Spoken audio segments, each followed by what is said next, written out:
Alright guys, this is going to be a quick story for me mate Jimmy in Scotland. He's making his homemade wine.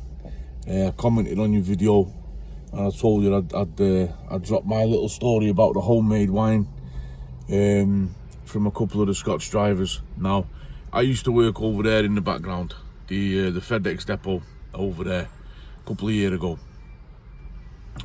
Started off in security and I ended up working up in operations, and I ended up being what they called an operations handler. And basically I was out on the yard, and part of what I did was pushing through priority freight that comes from a long way away. A lot of it was from Scotland, shuttled down from Aberdeen and Inverness. I can't remember the gentleman's name that used to give us the booze. But you know, you're dealing with these guys at the end of a long run, and you know, you get a bit social, you talk to them, you have a good bit of crack, you know, it breaks it up.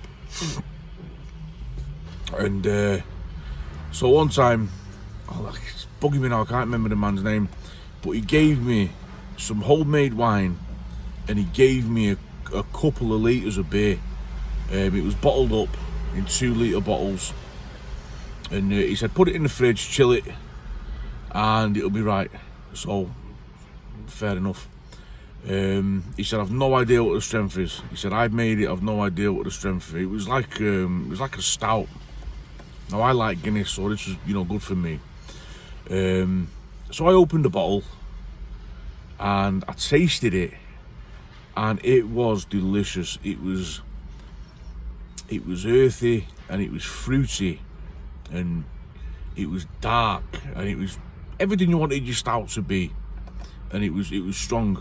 So I had a pint, and where I live, I'm dead close with the neighbours. We have a beer together a lot, and we have a crack together and that, and we all support different football teams, you know, and we all get on. There's no United fans in the street. So I go over to Mac's house. Now Mac is an old fella. He's particularly old, and he's a good old boy. I said, you got to have a pint of this, have that. He said, that's nice. I said, yeah. So we had a pint, and I said, I've got a couple of bottles of it. I'll give you the bottle. So anyway, I went and got him a 2 litre bottle. And I said, yeah, put it in the fridge, chill it for a bit, and then get stuck into that. Grand. Grandy's right. I had mine. I had another 2 litre bottle, and I had the rest of the one that I'd opened and given him a pint of, and I had the other one. And I woke up at about 3 o'clock in the morning, or 3:30 in the morning, and I couldn't see. I was in a mess. I was in a real pickle.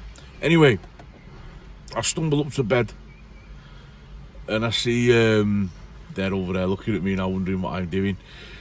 I see blue flashing lights in the street. So I look out the window and there's a fucking ambulance outside Mac's house.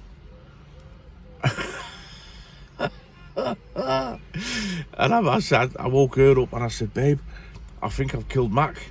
And they brought him out on this chair, fucking mangled, absolutely mangled. The guy's name's on the tip of my tongue that made the beer. Never again. Absolutely shit myself. I thought I'd killed me mate, you know what I mean? I thought he was done for, brown bread. But some of these Scottish fellas, they're brand new. They are really diamonds, you know what I mean? Proper good fellas up there. It'd be nice to get up there and have a crack with you, Jimmy, and GCC, and have a beer.